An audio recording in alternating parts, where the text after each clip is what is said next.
શું ખરેખર મોટી કંપનીઓ તમારું પેટ્રોલ અને ડીઝલ ખરીદી રહી હતી?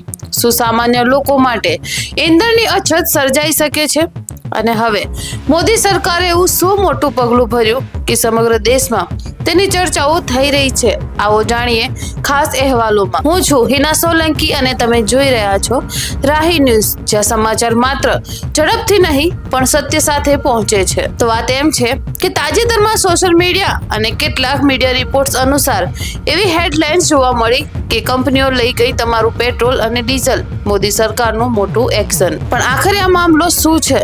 સરળ ભાષામાં સમજીએ તો દેશની કેટલીક મોટી ટ્રાન્સપોર્ટ કંપનીઓ અને કોમર્શિયલ કંપનીઓ સામાન્ય પેટ્રોલ પંપ પરથી મોટી માત્રામાં ડીઝલ અને પેટ્રોલ ખરીદી રહી હતી। સામાન્ય રીતે આવા ગ્રાહકો માટે અલગથી બલ્ક સપ્લાય સિસ્ટમ હોય છે, પરંતુ કેટલીક જગ્યાએ રિટેલ પેટ્રોલ પંપમાંથી જ મોટી ખરીદી થતી હોવાના અહેવાલો સામે આવ્યા છે।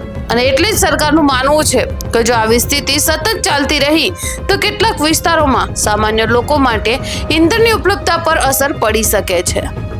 આ જ કારણથી કેન્દ્ર સરકારે નવો નિયમ જાહેર કર્યો છે અને આ નિયમ મુજબ જરૂર પડે મોટા પાયે ખરીદી પર નિયંત્રણ મૂકી શકાય છે। કેટલાક કિસ્સાઓમાં એક ગ્રાહકને પ્રતિદિન મળતા ડીઝલ જથ્થા પર પણ મર્યાદા લગાવવામાં આવી શકે છે।